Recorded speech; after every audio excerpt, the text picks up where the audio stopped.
बिस्मिल्लाहिर्रहमानिर्रहीम रब्बी इश्रह ली सदरी व यस्सिर ली अमरी वाहलुल उक़दतम मिन लिसानी यफ़क़हू क़ौली सल्लल्लाहु अला सय्यिदिना मुहम्मदिन व आलिहि व अस्हाबिहि वसल्लम। Dear student, Assalamu alaikum and hi viewers, welcome to IT Knowledge Seeker YouTube channel। आज हम सेकंड ईयर चैप्टर 12 से डू वाइल लूप को स्टडी करने जा रहे हैं। डू वाइल लूप क्या है? Is an iterative statement or loop, simply called loop, is a conditional loop, execute a statement or set of statement repeatedly until condition will false। Do while loop क्या करेगा? जो loop की body के अंदर statement हैं या set of statements हैं, इनको रिपीट करता रहेगा जब तक हमारी कंडीशन फॉल्स नहीं हो जाती।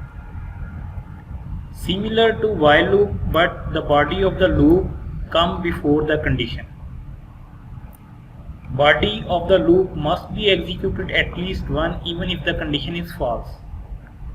क्योंकि कंडीशन बाद में है और लूप की बॉडी पहले है, तो इसलिए लूप ने एक दफ़ा लाजमी एग्जीक्यूट होना है, चाहे पहली दफ़ा ही कंडीशन फॉल्स क्यों ना हो। The statement terminator must comes at the end of keyword while। Do while में जो है एंड पर स्टेटमेंट टर्मिनेटर आएगा वाइल कीवर्ड के बाद, क्योंकि ये सिंटैक्स का हिस्सा है। अभी हम देखते हैं डू वाइल लूप का सिंटैक्स। डू कीवर्ड आएगा,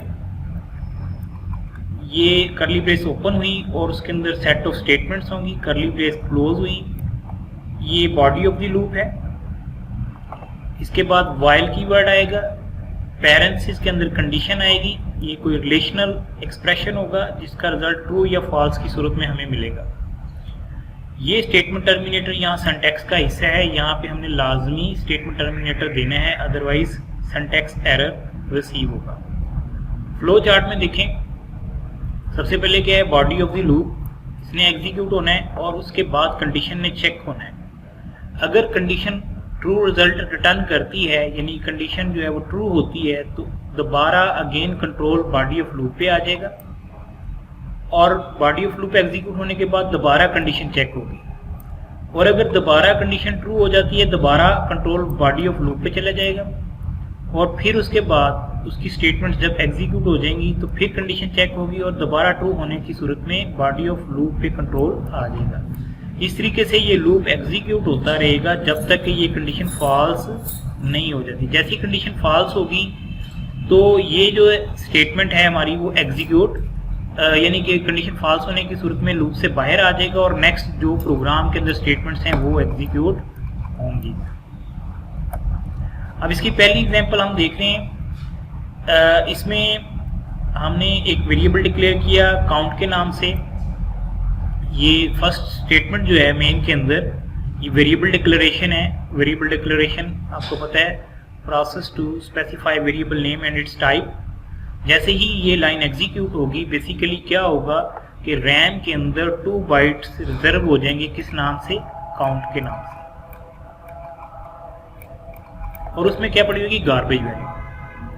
ठीक है, अभी इसमें गार्बेज वैल्यू पड़ी हुई है और उसके बाद ये वाली स्टेटमेंट रन होगी। इसमें हम इनिशियलाइज करवा रहे हैं वेरिएबल को, किससे? 1 से। तो इसका मतलब यानी कि हमारा जो काउंट वेरिएबल है उसमें 1 आ गया। ये स्टेटमेंट भी रन होगी। उसके बाद डू और बॉडी ऑफ द लूप ने हमें पता है पहले एग्जीक्यूट होना है, कंडीशन ने बाद में चेक होना है। ये आउटपुट स्टेटमेंट है प्रिंट है। अब इसमें सिंपली काउंट की वैल्यू हम प्रिंट करवा रहे हैं। काउंट में इस वक्त है 1। उसके बाद हम काउंट में इंक्रीमेंट कर रहे हैं 1 + 1, और जो 1 + 1 2 हो गया और किसको साइन करें? काउंट को। यानी काउंट में जो पहली वैल्यू पड़ी थी 1, उसको हमने रिप्लेस कर दिया किसके साथ? 2 के साथ। अब कंडीशन चेक होगी 2 लेस देन 10। 2 10 से छोटा है, लिहाजा कंडीशन क्या होगी? रिजल्ट क्या है? यहाँ पे आया ट्रू। ट्रू होने की सूरत में हमने देखा था कि कंट्रोल वापस बॉडी ऑफ द लूप में चला जाएगा। तो प्रिंट है %d इंटीजर वेरिएबल के लिए हम %d यूज करते हैं कि इंटीजर वेरिएबल की अगर वैल्यू को हमने प्रिंट करवाना है तो फॉर्मेट स्पेसिफाई %d यूज होगा। अब काउंट की वैल्यू इस वक्त 2 है, वो प्रिंट हो जाएगी। उसके बाद इंक्रीमेंट होके 2 + 1 काउंट में 3 हो जाएगा, यानी 2 रिप्लेस हो जाएगा नई वैल्यू से 3 के साथ। 3 < 10 कंडीशन फिर ट्रू हो गई, फिर ये वापस लूप पे आ गया कंट्रोल, और ये इस तरीके से रिपीट होता रहेगा। और 3, 4, 5, 6 एंड सो ऑन 10 तक ये हमारा इस तरह प्रिंट हो जाएगा। डेटा सारा लूप चलता रहेगा और प्रिंट होता जाएगा। उसके बाद 11 जब हो गया काउंट में इंक्रीमेंट होके, तो यहाँ पे 10 + 1 11, तो जब 11 आ गया एट द एंड, तो 11 < 10 कंडीशन क्या हो जाएगी, फॉल्स, लूप से हमारा कंट्रोल बाहर आ जाएगा।